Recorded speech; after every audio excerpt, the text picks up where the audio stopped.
I keep hearing you say your job is to carry out the mission of the executive branch and the agenda of the president. It's kind of hard to figure out what the president's foreign policy is. It jumps around from Gaza being a resort area to we're going to help Ukraine or we're not, we're going to have tariffs on China or we're not, we're meddling in the Romanian election. I don't know how you figure out what the agenda is.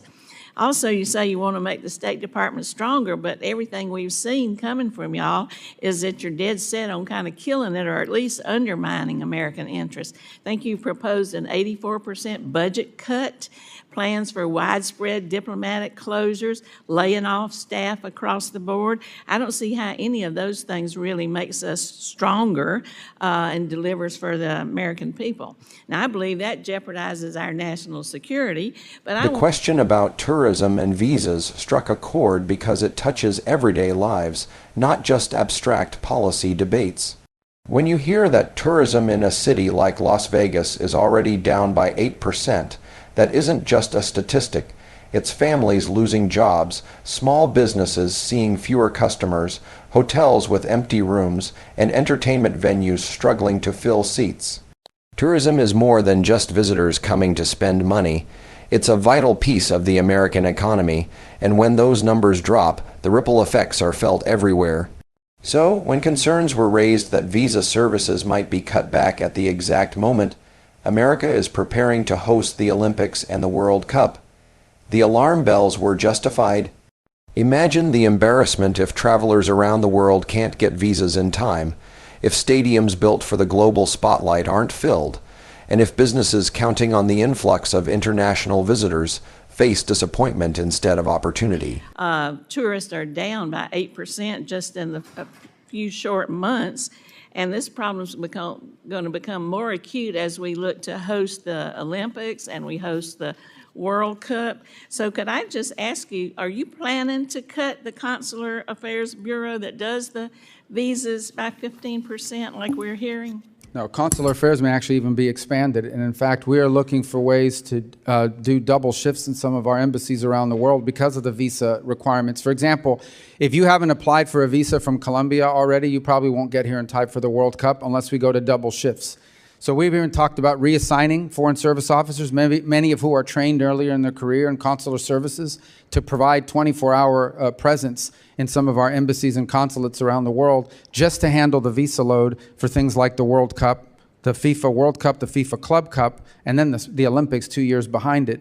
And in fact, go ahead. How are you going to do that with an 84% budget cut? There's no 84% budget. The concern about foreign policy and proposed budget cuts struck right at the core of America's role in the world. When lawmakers pointed out talk of an 84% budget cut, widespread embassy closures, and staff reductions, it wasn't just a matter of trimming fat from government spending.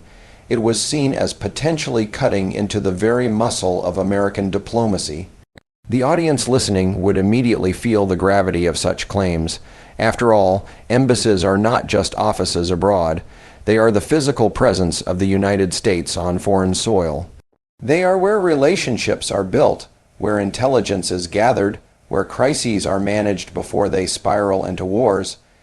To weaken that network is to weaken America's ability to influence, to protect its citizens, and to respond to the unpredictable challenges of the modern world. The Secretary, however, pushed back hard against those claims.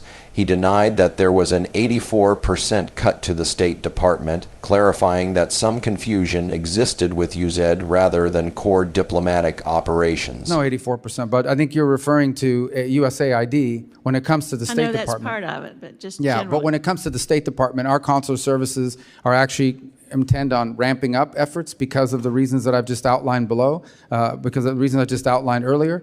And we recognize that as a top priority. We want it to be a success. It's a priority for the president.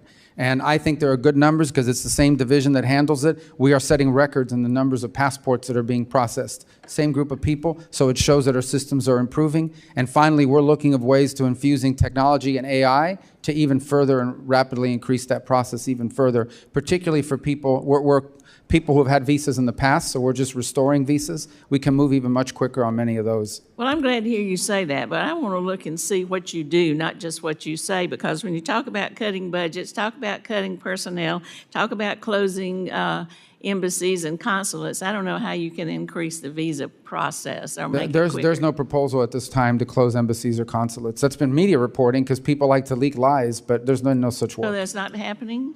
None are proposed, and I think I would know. Know about it? Well, okay, well, let's check that out and see where that information is coming from. If I could switch just a little bit to Afghanistan, you've heard a little bit about that. I introduced legislation to authorize the CARE Act, the Coordination for Afghan Relocation Efforts. You voted for that, Mr. Secretary. Mr. Mass voted for that. We called for this to be created and have an appointment made. I wonder, can you tell us what's happening with that to help us serve these Afghan refugees? Or are you wearing that hat too, or is there somebody else that you're going to appoint to that position? When the discussion turned to Afghanistan and the fate of those who stood by America in its longest war, the tone of the debate shifted to something deeply personal and emotional.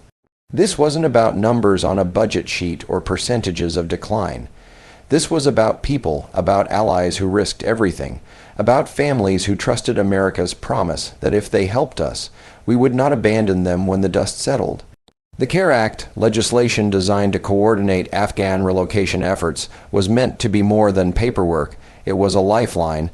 It symbolized America's gratitude, its sense of honor, and its responsibility to those who had carried our cause on their backs in dangerous lands. Yet the frustration expressed during this exchange revealed something troubling, that progress has stalled, and instead of seeing a functioning system protecting Afghan allies, there are stories of delays, uncertainty, and even fear among those left behind. The Secretary acknowledged that the Department of Homeland Security holds the primary responsibility for intake, but his words also highlighted a major challenge: vetting. He stressed the importance of carefully screening everyone who enters the United States, especially given mass migration pressures and the lack of reliable records in countries like Afghanistan. It is a fair point. Security matters, and the safety of the American people is always a top priority. Well, that's primarily the DHS responsibility for the intake of people into our country. I can certainly take that back and give you information on what progress they've made in that regard. But I will also tell you that one of the things we're tackling right now is we have to be able to properly vet anyone who comes into this country, given the mass migration events we've confronted over the last 3 years. I suspect these people are vetted as much or more than just about anybody else coming into the country as refugees. Well, some of them. They include dependents, and in many cases, a higher level of vetting is necessary because they're coming from countries where we don't have a lot of information. Not every country keeps, including Afghanistan, has perfect records. Some of them, we know them because they've worked with us in the past. Others, we just have limited information on them. So, but we are going to continue with this Afghan relocation efforts and this office, this CARE office, that's what you're committing to me? Well, we're going to comply with the statutory requirements, but we Okay, also well, have to be that's more careful about who we let into this country. Well, I didn't say that. I know we have to be careful, but I'm just saying we need to continue with that effort. You voted for it. Mr. Mass voted for it, but I don't see any progress on it. I hear just the opposite. So I appreciate that commitment. Thank you, and I yield back.